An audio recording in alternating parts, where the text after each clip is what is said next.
Witam Was serdecznie, kochani. Janusz Dąbrowski, kanał Barwy Zdrowia na YouTube. Jak zwykle witam optymistycznie, niezależnie od tego, że być może niektórym Wam wyda się, że znowu jest ciężki tytuł, że poruszamy ciężkie sprawy. Owszem, poruszamy ciężkie sprawy, ale takie sprawy trzeba poruszać i traktować to wszystko właśnie optymistycznie. Dlaczego? Dlatego, że wielokrotnie o tym mówię w audycjach, że jeżeli mówimy, to odkrywamy pewne rzeczy. Jeżeli odkrywamy, to możemy sobie, powiedzmy sobie, z tym poradzić, a nie to, że jesteśmy kompletnie bezbronni wobec pewnych mechanizmów, pewnych sposobów działań, wrednych, wrogich, czasami wręcz ludobójczych. Mówimy o tym. Prawda jest potężną bronią. Kiedyś, 2000 lat temu, chodził dla niektórych na 100%, dla niektórych prawdopodobnie, dla których nieprawdopodobnie pewien człowiek, który mówił: prawda was wyzwoli. Dlatego trzeba stawać po prostu w prawdzie. Prawda pozwala na to, żeby nie kręcić, nie kłamać, bo wystarczy jedno małe kłamstewko i to kłamstewko zamienia się w spiralę wielkich kłamstw. Już później musimy kombinować. Zaraz, co ja tu powiedziałem? Aha, powiedziałem to i to, więc muszę się dalej trzymać. I przychodzi taki moment, że już nie jestem w stanie się skontrolować i wychodzą wówczas kwiatki. To dotyczy różnych sytuacji, a zwłaszcza spraw politycznych różnych i tych spraw, z którymi my mamy do czynienia na co dzień. To, co ja poruszam na tym naszym kanale.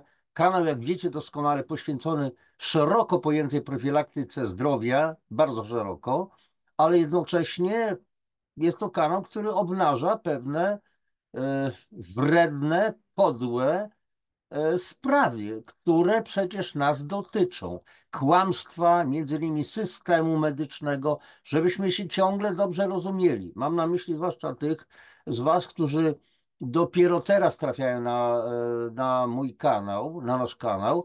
Nie chodzi o to, żeby przywalać z grubej rury wszystkim lekarzom i tak dalej, dlatego że są w tej całej masie, w tym systemie medycznym są wspaniali lekarze, są wspaniałe pielęgniarki. Są tacy ludzie. Ale jak zawsze jest zasada Pareto, 80/20, 20/80. 20% jakiś tam i 80% jakiś tam. I tutaj można byłoby sypać nazwiskami takich wspaniałych lekarzy, a zwłaszcza ten okres 2019, 20, 21, 22 pokazał, kto jest kim, kto jest kim. Nazwiska znacie. Dzisiaj wychodzą kwiatki. Ktoś mógłby powiedzieć: no, panie Dąbrowski, pan się wymądrzasz po czasie. Nie, nie wymądrzam się, dlatego że ja bardzo blisko byłem wielu spraw sprzed tych kilku lat, 2020, 2021, 2022 i tak dalej, i tak dalej. Też jakieś tam reperkusje miałem bardzo ciekawe, ale to mnie tylko umocniło. Zobaczyłem, jaki oręż mają ci, którzy nas gnębią. Są bezsilni, tak prawdę mówiąc. Nic nie mogą zrobić, bo jeżeli używają argumentu siły, to znaczy, że nic nie mają. Nie używają siły argumentów, tylko argumentów, tylko argumentów w postaci siły i to jest wszystko. Jak zwał, tak zwał, wiecie doskonale, o co chodzi. Posłuchajcie, kochani, tytuł jest taki, jaki jest. Zaraz przeczytam wam pewien bardzo, zaznajomię was pewnym bardzo ciekawym artykułem i później troszeczkę jeszcze sobie dopowiemy, o czym będziemy mówić: o kłamstwach, o tym, jak jesteśmy oszukiwani, jak jesteśmy manipulowani, zwłaszcza też w Polsce, bo na tle tego, co wam zaraz zademonstruję, powiemy sobie, do jakich kłamstw dochodziło po prostu w Polsce. A rzecz dotyczy Stanów Zjednoczonych. Już udostępniam ekran i teraz, kochani, od razu z góry, kochani, powiem tak. Mam do was prośbę, w ciemno, żebyście zaufali. Proszę o lajki, proszę o subskrypcję zwłaszcza. Wszelkie te algorytmy YouTube'owe działają tak, że im więcej jest aktywności, a więc więcej lajków, więcej jakichś komentarzy, czasami jedno słowo dziękuję, czy łapka w górę pokazana, czy jakiś tam inny symbol, i to się liczy jako komentarz i wówczas to określa pozycję tego kanału. Więc słuchajcie, mam taki artykuł z marca, 17 marca 2025 roku. Autorką była Susan Burdick. Oczywiście, jak zawsze, link do tego artykułu, do oryginału podam wam, nie ma żadnego problemu. I kochani, ale oczywiście nie będziemy tu się bawić angielszczyzną, natomiast zajmiemy się translacją. Translator mamy już i tak dalej. I teraz zobaczcie, jakaś stacja CHD TV Exclusive. Rodzice dziecka, które zmarło podczas epidemii odry w Teksasie, zabierają głos. I tu tylko słuchajcie, aha, dobrze, 200% tekst, powiększenia czcionki, więc będziecie wyraźnie to widzieli. E, Epidemia odry w Teksasie. Czy epidemia naprawdę, bo chodzi o to, że na bazie tego fundamentu epidemia odry zbudowano narrację, szczepić się, ludzie się nie szczepią swoich dzieci i tak dalej, i tak dalej. Zobaczymy, co tutaj w tym będzie. Dobrze. Rodzice sześcioletniego dziecka z zachodniego Teksasu, które zmarło w szpitalu po otrzymaniu pozytywnego wyniku testu na odrę, podzielili się swoją historią z Polly Tommy z Children's Health Defense i doktorem Brianem Hookerem podczas wywiadu na żywo nagranego w sobotę w Seminole w Teksasie. I teraz posłuchajcie dalej. Rodzice sześcioletniego dziecka, jeszcze raz powtarzam, podzieli się swoją historią i teraz dobrze. Tommy i Hooker wybrali się do miejscowości Seminole, gdzie mieszkają rodzice, aby zobaczyć na własne oczy, co dzieje się w zachodnim Teksasie w związku z epidemią odry. Seminole znajduje się w hrabstwie Gaines, gdzie liczba zachorowań na odrę jest najwyższa. Zgodnie z danymi Texas Department of State Health Services. Matka dziecka, które zmarło 26 lutego 2025 roku, powiedziała, że jej ostatnia interakcja z córką miała miejsce, gdy próbowała dać jej do picia wodę. Pamiętam tylko, że zanim chcieli podłączyć ją do respiratora, była bardzo spragniona, wspomina matka. Miała lepkie usta i chciałam dać jej wody, ale mi nie pozwolili. W dzisiejszym odcinku programu Good Morning CHD Tomei, dyrektor programowy tego kanału telewizyjnego, i Hooker, dyrektor naukowy też tego kanału, pokazali materiał filmowy z osobistego wywiadu, jaki przeprowadzili z rodzicami. To jest ich historia, powiedział Tomei. Tak chcieli, żebyś ją od nich usłyszał. Rodzice powiedzieli, że gdy ich córka po raz pierwszy zachorowała, wiedzieli, że ma odrę, ponieważ wiedzieli, że inne dzieci w ich społeczności na nią chorują i że odra krąży. Zabrali córkę do lekarza 2 dni po pojawieniu się wysypki. Lekarz dał matce coś na kaszel i odesłał ją do domu z zaleceniem podania jej Tylenolu w celu zbicia gorączki. Odra u dziewczynki zaczęła ustępować, ale gorączka stale się pogarszała. Matka powiedziała, potem pewnego ranka zauważyłam, że mówi, że jest bardzo zmęczona i zauważyłam, że jej oddech nie jest normalny. Wtedy po prostu postanowiliśmy udać się na pogotowie i to sprawdzić. Powiedziała, że w tym momencie nie działo się nic bardzo złego. To było po prostu coś, o co się martwiłam. Szpital poinformował, że dziecko ma zapalenie płuc. W szpitalu personel zapytał, czy dziecko zostało zaszczepione szczepionką przeciwko odrze, śwince i różyce, czyli MMR po polsku. Rodzice powiedzieli, że nie. Personel szpitala stwierdził, że ma zapalenie płuc w lewym płucu. Powiedzieli, że jeśli będzie gorzej, prawdopodobnie usuną płyny i będzie lepiej, powiedziała matka. Ale nigdy tego nie zrobili. Nie wiem, dlaczego nie. Nie powiedzieli nam. Dziecko zostało przeniesione na oddział intensywnej terapii. Matka powiedziała, tuż przed tym, jak trafiła na OJOM, Jedna pielęgniarka wspomniała o zabiegach oddechowych, ale wtedy przenieśli ją na dół, a potem zapytałem pielęgniarkę, czy nadal będą wykonywać jakieś zabiegi oddechowe, a ona po prostu powiedziała, że to jej nic nie da. Pielęgniarka nie wyjaśniła, w jaki sposób uznano, że leczenie oddechowe nie pomoże dziewczynce.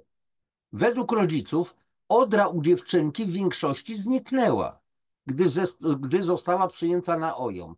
Na jej rękach i nogach było tylko trochę odry, czyli tych typowych objawów. Jej twarz, brzuch i plecy były już czyste.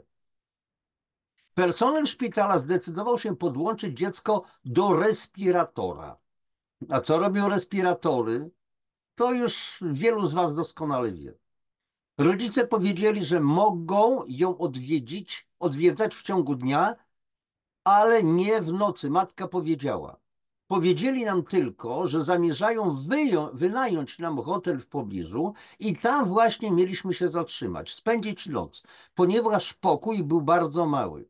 Nie było tam niczego, na czym moglibyśmy spać. W jednym kącie były zaledwie 2 krzesła. Mam na myśli pewnie, znaczy sądzę, że była mowa o jakichś pomieszczeniach szpitalnych. Kiedy rodzice wieczorem wyszli do hotelu, personel szpitala podał dziecku środek uspokajający i zaintubował je. Jak podaje Cleveland Clinic, intubacja polega na wprowadzeniu rurki przez usta lub nos pacjenta, a następnie do jego dróg oddechowych, tak aby pacjent mógł otrzymywać tlen z respiratora, czyli urządzenia wtłaczającego tlen do dróg oddechowych i płuc. Dziecko spało, to znaczy było pod wpływem środków uspokajających aż do swojej śmierci. Tommy zapytał, co było ostatnią rzeczą, jaką ci powiedziała? Rodzice spojrzeli po sobie, próbując sobie coś przypomnieć. Nie wiem, powiedziała matka. Pamiętam tylko, że zanim chcieli podłączyć ją do respiratora, była bardzo spragniona. Była bardzo spragniona, miała lepkie usta i chciałam dać jej wody, ale mi nie pozwolili. Matka rozpłakała się. Poświęć chwilę, przepraszam, powiedział Tommy. Człowiek społeczności podszedł, przytulił matkę. Ojciec również się rozpłakał. Bardzo mi przykro, powiedział Hooker. Tommy zapytał, czy rodzice chcieliby przerwać wywiad. Wszystko w porządku, powiedziała matka.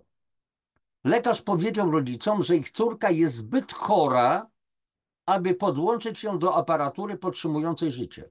Drugą noc, którą ich dziecko spędziło w szpitalu, rodzice wrócili do hrabstwa Gaines, aby odwiedzić pozostałą 4 dzieci w wieku 7, 5, 3 i 2 lata, które za nimi tęskniły. Ale personel szpitala zadzwonił do nich około 4:30 rano. Powiedzieli, że jej stan jest bardzo zły, powiedział ojciec. Musieliśmy przyjechać bardzo szybko do szpitala. Rodzice wyruszyli w 1,5-godzinną podróż do Lubbock. Gdy rodzice jechali samochodem, personel szpitala zadzwonił ponownie z pytaniem, czy mogą podłączyć dziecko do aparatury podtrzymującej życie, ponieważ było to, cytuję, ponieważ było to prawdopodobnie jedyne, co mogło uratować jej życie w tym momencie, powiedziała matka. Powiedziała personelowi szpitala, tak, zrobimy wszystko, żeby ją uratować. Rodzice przybyli do szpitala. Matka powiedziała, powiedzieli nam, żebyśmy wrócili do poczekalni i tam czekali, aż zakończą czynności związane z podłączeniem jej do aparatury podtrzymującej życie. Ale nie trwało długo, zanim lekarz wrócił i powiedział, że ona prawdopodobnie jest zbyt chora, aby podłączyć ją do aparatury podtrzymującej życie. A jej mózg prawdopodobnie i tak już obumarł. Prawdopodobnie tak już obumarł. Pozostała 4 dzieci rodziców szybko wyzdrowiała z odry bez konieczności leczenia szpitalnego.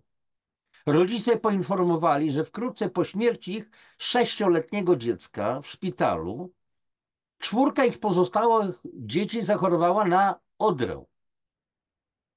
Jak wcześniej informował The Defender, dr Ben Edwards udał się do Seminole, aby ocenić stan dzieci i udzielić im pomocy podczas oglądania zmarłego dziecka. Ja przepraszam, że ja po prostu czytam tekst tłumaczony przez po prostu automat, więc mogą tutaj wystąpić pewne chropowatości. Edwards jest lekarzem rodzinnym specjalizującym się w medycynie integracyjnej w Lubbock, który prowadzi prywatną praktykę lekarską obsługującą około 2000 pacjentów.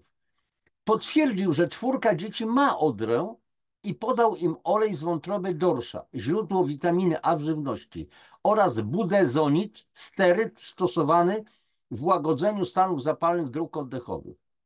Powrót do zdrowia nastąpił naprawdę szybko, powiedziała matka. Ojciec się zgodził, dodając, że odrę udało im się pokonać już po 5 dniach od pojawienia się plam. Tomej powiedział, Tomej powiedziała, że spotkała innych rodziców najprawdopodobniej nie z plemienia Seminole, bo to jest faktycznie plemię indyjskie, tylko z mieszkańców tej miejscowości, których dzieci nie były szczepione przeciwko odrze, a same zachorowały na odrę i wyzdrowiały po leczeniu u Edwardsa. Inni rodzice z miejscowości Seminole powiedzieli jej, że wolą tę szczepionkę, czyli leczenie najprawdopodobniej doktora Edwardsa, niż MMR, czyli typowe szczepienie, ponieważ widzieli już wiele negatywnych skutków po niej, powiedziała Tommy. Zapytała matkę, czy ona też tak czuje. Tak, absolutnie, powiedziała matka. Absolutnie nie wzięlibyśmy MMR, czyli szczepionek, czyli szczepionki zintegrowanej. Odra nie była taka zła. Oni, matka mówiła o swojej czwórce pozostałych dzieci, dość szybko się z tego wyleczyli, a doktor Edwards był przy nas. Ojciec się zgodził. To było niesamowite. Był świetny. Mowa o lekarzu.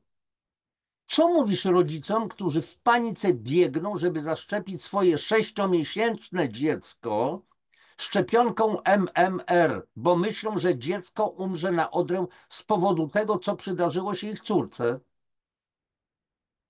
Matka poprosiła tłumacza, który stał obok, o powtórzenie pytania po niemiecku. Nie wiem, o co tu chodzi, dlaczego po niemiecku. Nie wnikam już w to. Wyjaśniła za pośrednictwem tłumacza, że nadal będzie odradzać szczepienie, a odra nie jest tak straszna, jak przedstawiają ją media.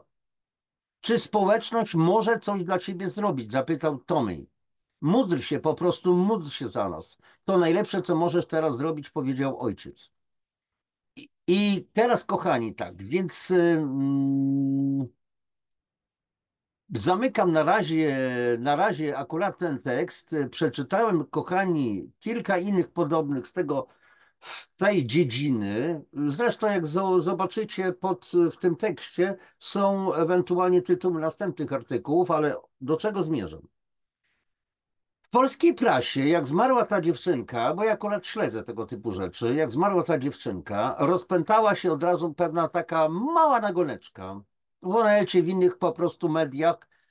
W Teksasie epidemia odry, zmarło dziecko i tak dalej, i tak dalej. I oczywiście na tym tle rozpętano burzę, jak to jest w Polsce, że rodzice, głupi rodzice, nieświadomi rodzice i tak dalej organizują, słuchajcie, przyjęcia odrowe, że tak powiem, a więc jak dziecko jedno chore jest w jakiejś rodzinie, to zapraszają inne dzieci, żeby one się zaraziły od tego dziecka odrę, żeby jak najwcześniej po prostu tą chorobę przejść.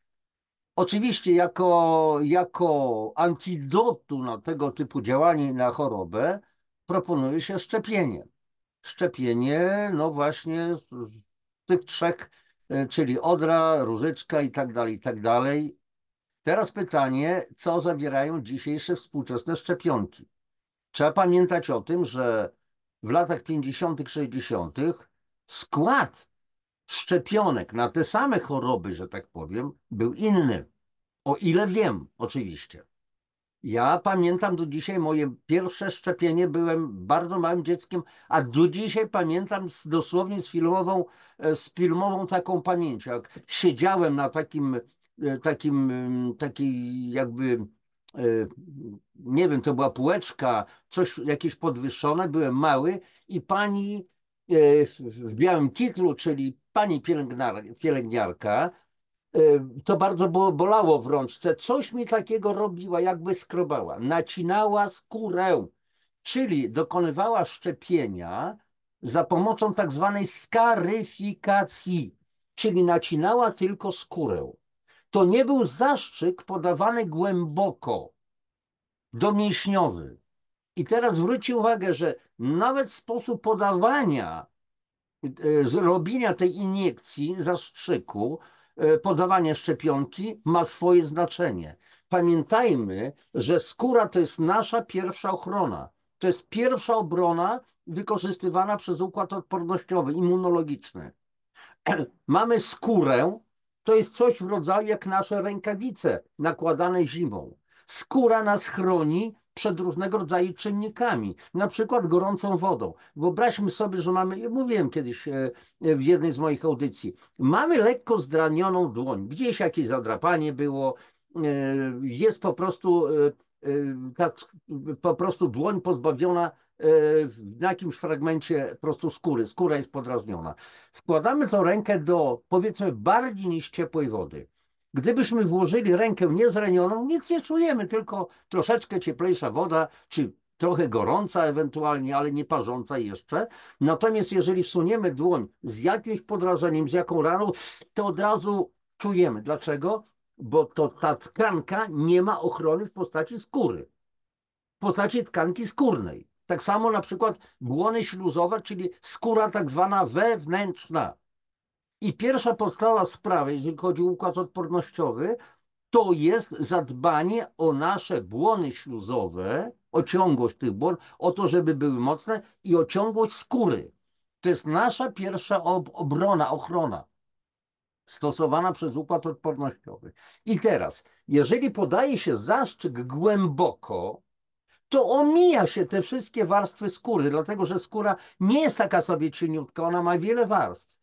I jeżeli podajemy, skaryfikujemy, czyli ranimy tą skórę, to to, co podajemy tutaj w miejsce zranienia, już spotyka się po raz pierwszy z przeciwciałami, a więc na przykład mogą zareagować różnego rodzaju czynniki, na przykład limfocyty i tak dalej. Wszystko to, te czynniki obronne, które są już w skórze, a nie podajemy głęboko. Czyli wyobraźmy sobie, macie mieszkanie, macie dom raczej, macie dom, i ten dom ma oczywiście masywne drzwi i ma cała wasza posiadłość solidny płot, wysoki na przykład 2,5 metra, 2 metry, z furtką zamykaną. Tymczasem wy, no nie mówię, że wy, ale ktoś otwiera tą furtkę na oścież, drzwi do domu też są otwarte, okazja czyni złodzieja. Czyli nie mam żadnego zabezpieczenia. Rozumiecie doskonale tą metaforę. Jeżeli podajemy, dokonujemy iniekcji, czyli głęboko wbijamy tą igłę zastrzyku, to głęboko od razu podajemy te czynniki, z którymi organizm ma za zadanie zacząć walczyć. I teraz, jeżeli była tam mowa w tym artykule o 6-miesięcznym również dziecku, to kochani, czy te małe dzieci mogą się nadawać do podawania szczepionek? Cały czas nam się mówi, ja zwracam się do lekarzy, wytłumaczcie, pediatrzy na przykład, jak to się dzieje. My jesteśmy, słuchajcie, nie jesteśmy fachowcami. Janusz Dąbrowski nie jest żadnym, że tak powiem, fachowcem w tej dziedzinie. Ja tylko czytam, uczę się, staram się wyciągać wnioski, może błędne. Przekazuję to wam. Wy możecie mi wierzyć albo nie wierzyć, ufać, nie ufać. Możecie powiedzieć, och Jezu, jaką facet ma wiedzę, a inni powiedzą, ten gość nie ma żadnej wiedzy, po co się wygłupia, na ten przykład, ale ja zadaję pytanie. Mamy prawo zadawać pytania, czy też nie? Wyjaśnijcie nam, fachowcy, dlaczego to małym dzieciom podaje się szczepionki? Szczepionka to jest takie coś, na co reaguje organizm. Czyli od razu układ odpornościowy powinien zacząć zwalczać to, co zostało podane w tej szczepionce. Jakieś tam ciałka osłabione, resztki wirusów, resztki jakieś nieżywe bakterie i tak dalej, po prostu typowe białka, na które układ odpornościowy zareaguje. Ale jeżeli to jest małe dziecko, jego układ układ odpornościowy tego dziecka nie jest jeszcze wykształcony, bo w dużej mierze moc tego układu odpornościowego zależy od stanu jelita. I jeżeli to dziecko jest w pierwszej dobie życia, albo ma nawet 2-3 miesiące i jego jelito jeszcze do końca nie funkcjonuje jak potrzeba, to jak może, jak można podawać szczepionki, z którymi ten układ odpornościowy ma walczyć, jeżeli on nie jest jeszcze wykształcony? Jeszcze nie funkcjonuje do końca. W ogóle tego kompletnie nie rozumiem. Jeszcze raz powtórzę. Może ktoś kompetentny z lekarzem mi to wytłumaczy. Bo jeszcze do tej pory, żyję 71 lat, nie spotkałem ani jednego lekarza, który by mi to wytłumaczył. Bardzo konkretnie. Rzeczowo, merytorycznie. I tak, żebym zrozumiał. Nie bełkotem naukowym, tylko żeby można było zrozumieć. Bez medycznych aksjomatów. Bez jakichś kombinacji, bo takie są procedury. Chciałem się już rozpędzić. Nie chcę powiedzieć, gdzie mam procedury. W procedurach nie widzimy często człowieka, kochani. Przepraszam za moje emocje, ale znacie mnie już doskonale i wiecie, że jestem emocjonistą, ale po prostu ja chcę zrozumieć. Więc, kochani medycy, proszę nas szanować i wytłumaczyć, a nie z racji, z pozycji ex cathedra, bo tak ma być i tak dalej. Nie. Ja chcę być świadomy, dlaczego robicie to, co robicie i tak dalej. Chcę świadomy, chcę z wami współpracować. Ale współpraca zakłada interakcję dwóch stron. Ja pytam, wy odpowiadacie. Tym bardziej, że płacę pieniądze wam w postaci na przykład składek na NFZ. A ostatnio się teraz mówi o tym, że składki muszą wzrosnąć od przedsiębiorców i tak dalej, ale to już jest inny jeszcze temat. Kiedyś na ten temat też porozmawiamy. Po prostu uważam, że wszelkie pieniądze, jakie mogą być do dyspozycji, i tak ten system drański połknie. I kompletnie jakby nic się poza tym nie zadzieje. Nie będzie wzrostu jakościowego obsługi pacjentów. Każde pieniądze ten system połknie. Ten system wymaga dogłębnej reformy. Ale to już mniejsza z tym, to jest inny temat. A więc, kochani, wracając do rzeczy, zobaczcie, w jaki sposób nami się manipuluje, nas oszukuje. Wracam. Epidemia w Teksasie. Zmarło już dziecko z powodu odry. A tymczasem okazuje się, że wcale, że nie. Dlatego, że jeżeli przeczytacie dodatkowe artykuły dotyczące tej sprawy, okaże się, że dziecko zostało też w szpitalu zarażone. I nie zmarło w ogóle z powodu odry, bo to dziecko z odry już wyszło. Już wychodziło, tak prawdę mówiąc. To, co się stało. Czytałem wywiad z ojcem tego dziecka, inny jeszcze wywiad. Ojciec był po prostu wściekły, płakał ze wściekłości. Jego dziecko zeszło. I teraz można to przenieść na polski grunt, co się dzieje również w Polsce. Czy naprawdę wszyscy tak bardzo dbają o nas? Pytania, pytania, pytania. Kochani, nie silę się na rozwiązanie, nie silę się na to, żeby podać, co mamy robić. Myślę, że po prostu trzeba się zająć właśnie tą naszą świadomością, podawaniem tego typu informacji i w końcu zająć się tym, żebyśmy mieli odwagę zacząć zadawać pytania. Każdy z nas, bez wyjątku. Dobrze, panie doktorze, bardzo panu dziękuję. Proszę mi powiedzieć, a jak to działa? Co ma ten lek w moim organizmie zrobić? Chciałbym wiedzieć. Dlaczego mam go przyjmować 3 razy po jednej tabletce? Co zawiera tabletka? Dobrze. Jakiś tam azol, a jak to działa? Co to spowoduje? Jakie mogą być skutki uboczne? To jest nasz organizm. To jest nasze ciało, to jesteśmy my. A więc nie może być tak, że co za dyskusję, proszę to brać i koniec, kropka. Nie, tak nie może być. Absolutnie. Kochani, otwieram tylko temat, bo takich punktów, takich tematów podobnych do tego to można było wskazać naprawdę wiele. I myślę, że wielu z Was ma podobne doświadczenia lub słyszało o podobnych doświadczeniach. Trzeba temu postawić w końcu kres, tamę. To się musi skończyć, tego typu rzeczy. My chcemy być świadomi, proszę nas uświadamiać, edukować, ale nie w postaci tak zwanych ekspertów w cudzysłowiu. Niedługo być może znowu nagram pewien odcinek na temat suplementacji. Chodziło o panią Dodę Rabczewską, Dodę. Ostatnio ukazał się też taki bardzo ciekawy artykuł na temat tego, jak pani Doda Rabczewska, Doda, znana piosenkarka, poradziła sobie z chorobą Hashimoto przy pomocy odpowiedniej suplementacji, odżywiania i tak dalej, a pani ekspertka, lekarka po prostu zwyczajnie wyśmiała to, że bzdura i tak dalej, i sama sobie zaprzeczała, ale myślę, że zrobimy taką audycję. Kochani, na dzisiaj tylko tyle. To jest taka zajawka tego, o czym można mówić. Wrzucam takie kontrowersyjne tematy po to, żebyśmy wiedzieli, o co chodzi, co się dzieje i w jaki sposób nami manipulują zwyczajnie. Kochani, prośba na koniec, jeżeli to coś wzniosło do waszego życia, jakieś po prostu plusy, jakieś pozytywy, to proszę jeszcze raz powtarzam, o subskrypcję, o lajkowanie, o komentarze. Chodziłoby o to, żeby, mówię, faktycznie algorytmy YouTube'a zadziałały i żeby coraz więcej ludzi to oglądało. Chodzi o naszą świadomość. Trzymajcie się, najlepszego wam życzę jak zwykle. Do następnego spotkania. Papatki.